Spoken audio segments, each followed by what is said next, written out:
Dia kenapa sih dari tadi nggak fokus tuh? Ini aku pusing nih, karena tadi malam banyak aktivitas kurang minum.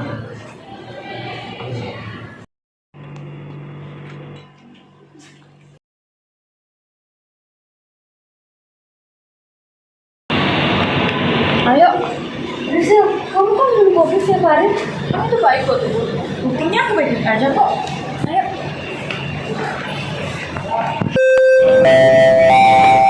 Rizal, aku ganti. Ayo.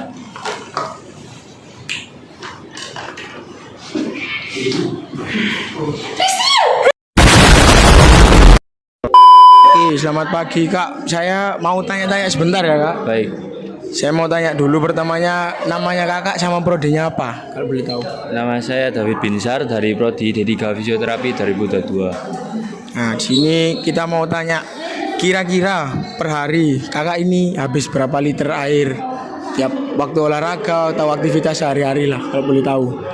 Kalau tiap harinya kalau lagi nggak olahraga sekitar 2 sampai 3 liter per hari. Tapi kalau olahraga itu bisa 3 sampai 4 liter per hari. Oh, pernah nggak kak waktu aktivitas olahraga atau ke kampus kegiatan sehari-hari kakak pernah dehidrasi atau kurang mungkin lupa bawa air atau aktivitas apa kakak pernah nggak dehidrasi sebelumnya? Kalau dehidrasi sendiri sih saya juga pernah mengalami saat di kelas itu. Yang saya alami susah fokus dan juga gampang ngantuk. Kondisi tubuh kakak saat mengalami dehidrasi itu seperti apa ya kak? Seperti yang satu kalau di kelas biasanya sih susah fokus saat ada pelajaran gitu, susah memahami. Lalu kepala terasa agak sedikit pusing dan juga ngantukan ya, rasa ngantuk. Oke. Menurut kakak cara mengatasi jika mengalami dehidrasi itu sih gimana ya kak? Kalau saya biasanya kalau sedang olahraga minum minuman yang berisotonik atau biasa saya minum isoplus seperti itu. Kalau di kelas sih biasanya banyak air minum, banyak air putih aja sih. Makasih ya kak. Ya. Boleh tahu nama Bapak siapa? Pak Mahmud. Bapak siapa? Pak Mahmud. Oh, Bapak Mahmud. Kalau boleh tahu bahwa becak ini sudah berapa lama, Bapak? Atau berapa tahun? 20 tahun. Ini begini penumpang sepi ya, Pak? Atau ramai? Sepi. Sepi. Boleh tahu Bapak, ini kan Bapak biasa fokus untuk cari penumpang beca ini seharian. Mungkin dari Bapak sendiri kadang lupa atau jarang untuk minum air. Mungkin pernah Bapak alami seperti itu? Ya, sering minum air saya. Oh, sering. Tapi mungkin jarang karena terlalu fokus. Ya, kadang ya enggak, kadang minum. Ya? Kadang minum, kadang enggak. Oh, kadang. Kadang kalau Bapak tidak minum seharian, itu apa yang Bapak alami? Ya sakit ini, koyo. Sakit, Iya. sakit pinggang. Pinggang. Sakit pinggang terus apalagi? Selain sakit pinggang, mungkin alami dehidrasi, kekeringan di Enggak pernah, cuma Nggak pernah. saya ini kalau makan enak kurang itu apa? Kena asam urat kolesterol. asam urat, Kolesterol, iya. Tapi aman ya Bapak selama ini bawa becak. Oke. Baik. Ini terus Bapak terima kasih banyak untuk waktunya. Kami boleh diberi kesempatan untuk bisa wawancara dengan Bapak. Jadi terima kasih banyak. Selamat siang dokter. Sebelumnya perkenalkan, saya Meliska Media Sinaga dari Ilkep 24 dan teman saya. Saya dengan Nalina Karabel dari Ilkep 2024 juga. Oke, sebelum kita masuk ke pertanyaan ini dokter, boleh nih untuk perkenalan dulu dan dokter di sini sebagai dokter apa? Ya, selamat siang. Saya dengan Edward Mulyawan Putra. Saya dengan dokter penyakit dalam atau internis di RS Surabaya. Oke, baik dokter. Untuk langsung aja masuk ke pertanyaannya dokter. Untuk pertanyaannya pertama, dokter sejauh ini pernah nggak ya nanganin pasien yang keluhannya itu dehidrasi berat? Lalu bagaimana kondisi awal mereka datang, keluhannya apa? Itu gimana ya dokter? Dehidrasi berat ya. Iya. Ya, dehidrasi jika sudah jatuh ke dalam status yang berat, itu artinya dia sudah ada gejalanya, sudah melewati dari haus, melewati merasa bibirnya kering, melewati sampai kencingnya sedikit, melewati sudah sampai tahap yang turun kesadarannya, atau dia mulai bingung atau sampai enggak sampai koma atau enggak sadar. Ya, jadi kalau gejalanya yaitu dia akan menjalani itu semua dulu dari yang ringan, sedang sampai berat tuh artinya dia sudah ada gangguan kesadaran, sehingga dan itu biasanya sudah merupakan emergensi. Jadi perawat-perawat harus tahu untuk bisa menanganinya baik di ruangan maupun di UGD. Oke. Baik dokter. Nah, untuk cara nanganin yang tepat buat pasien yang dehidrasi itu baiknya seperti apa sih dokter? Dehidrasi yang sangat keseluruhan ya. Iya. Ya, jadi kalau kita sudah tahu bahwa dia pasien itu dehidrasi ringan, sedang atau berat, kita harus bisa menanganinya.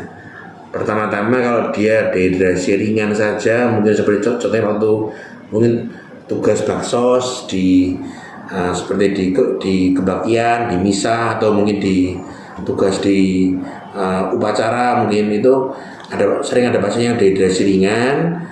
Itu biasanya dia mungkin kehausan, mulutnya kering, mungkin agak mulai itu ada pusing atau lemas. Itu kita bisa mungkin memberikan dia cairan yang berupa air biasa boleh, atau air putih boleh, dingin boleh, suhu biasa, temperatur ruangan, dengan oral. Jadi kalau diberikan secara oral, kalau dia bisa oral itu yang paling bagus karena tubuh bisa cepat menyerap dan tidak invasif juga. Biasanya kita berikan cairan oral itu kurang lebih 10 cc per kilogram berat badan, sehingga dia bisa terpenuhi kekurangan cairannya. Namun jika pasien itu sudah mulai tidak bisa minum atau mungkin tidak sadar, kita bisa memberikan dia cairan secara intravena atau dari infus.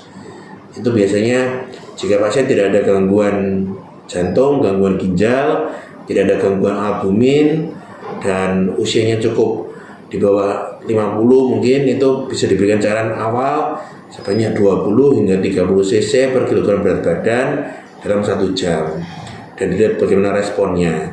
Kalau pasiennya mulai ada usia tua di atas 70, terus gangguan albumin, gangguan jantung, gangguan ginjal, kita bisa memberikannya lebih lama, mungkin sekitar 500 cc dalam 2 jam hingga 4 jam.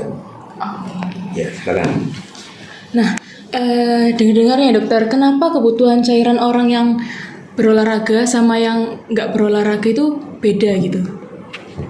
Olahraga? Ya, jadi lebih banyak kebutuhan cairannya itu yang sering beraktivitas. Ya.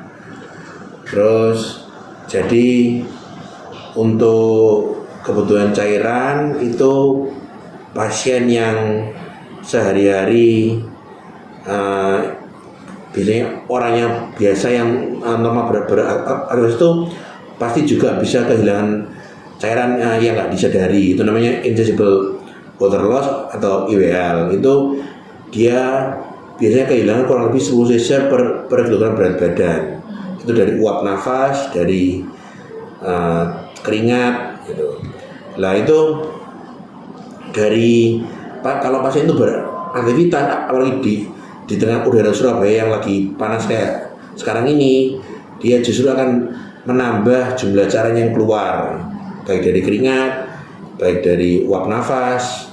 Lah itu kalau dia berolahraga, dia akan tubuh akan meningkat metabolismenya, otot akan dipakai lebih keras sehingga akan lebih butuh banyak tenaga dan juga butuh banyak cairan. Kemudian keringat kukuannya akan bertambah, dan belum kalau mungkin dia terlalu keras berolahraga sehingga dia malah mungkin ada muntah segala, itu juga akan menambah kurang cairan. Jadi dipastikan harus cukup, kekurangan harus dicukupi status cairan pasien atau orang yang berolahraga sebelum memulai olahraganya. Ya. Oke. Nah, untuk penyebab sama tanda-tandanya seseorang itu dehidrasi itu seperti apa ya, Dok? Penyebab dan Ya. umumnya. Kalau penyebabnya itu biasanya dibagi 3 yang gampang. Inputnya berkurang, outputnya berlebihan, atau gangguan distribusi seperti shock. Inputnya berkurang contohnya seperti pasien mungkin yang sedang sakit atau dia malas makan, malas minum sehingga berkurang minumnya, atau mungkin yang pada anak-anak muda sekarang diet itu malas minum, malas makan.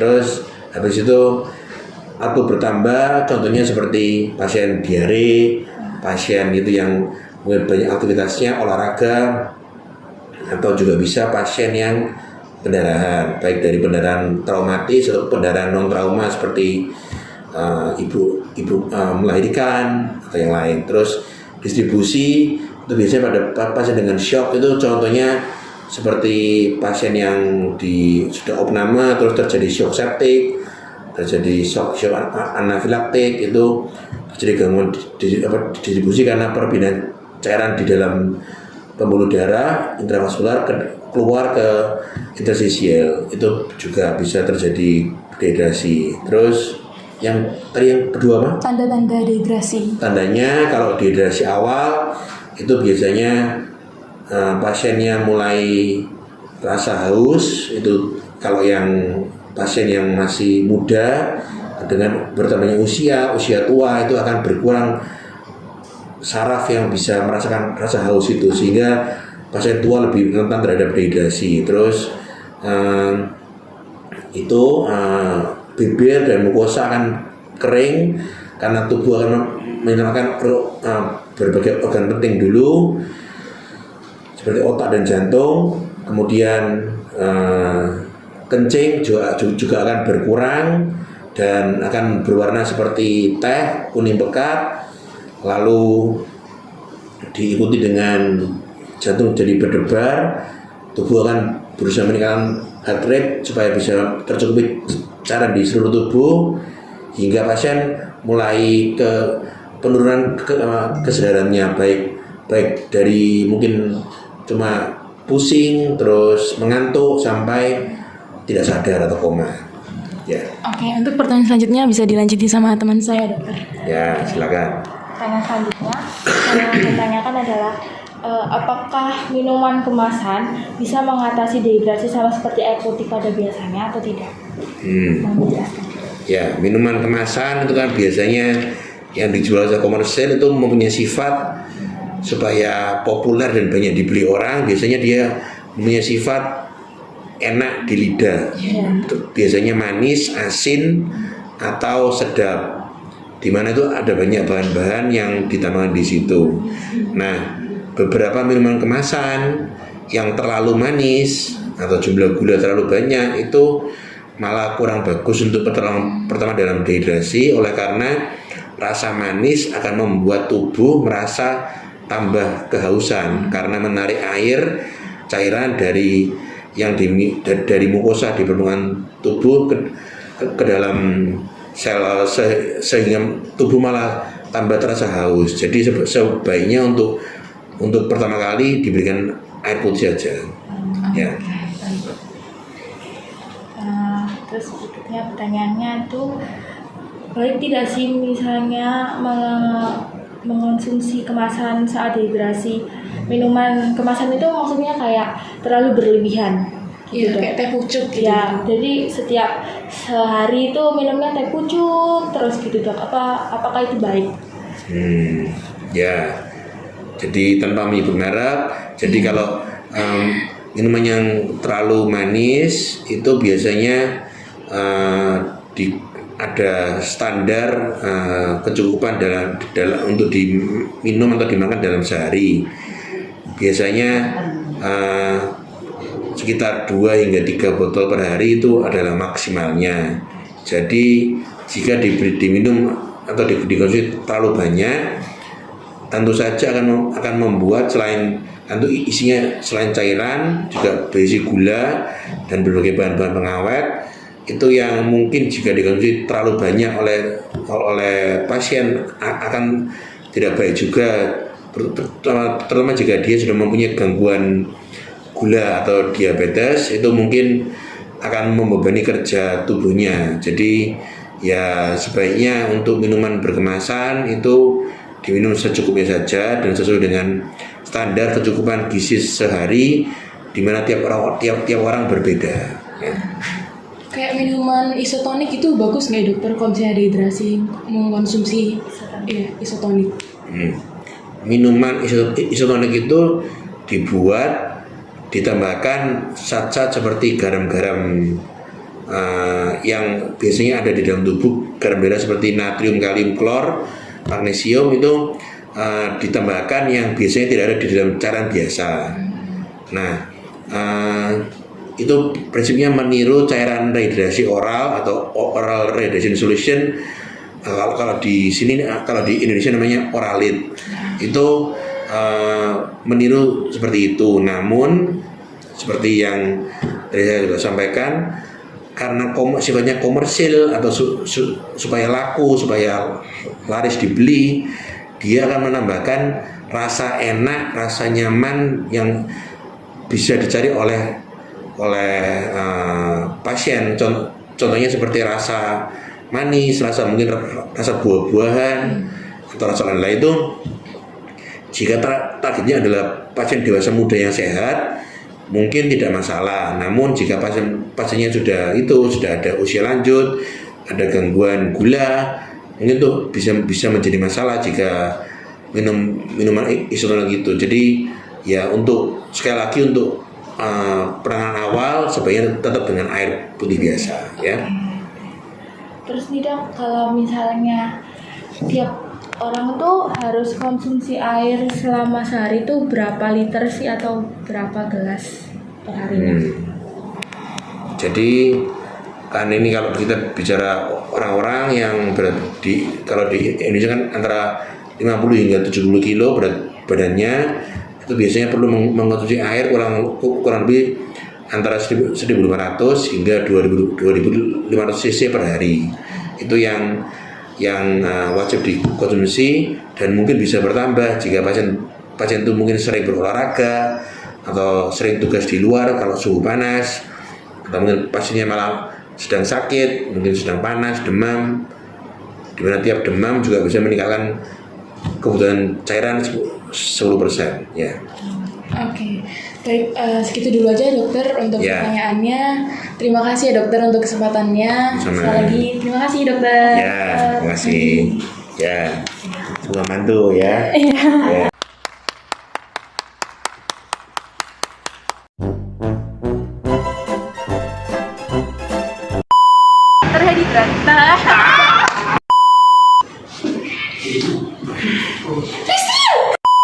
Terhadap ini aku ngetik aja kok. Ayo.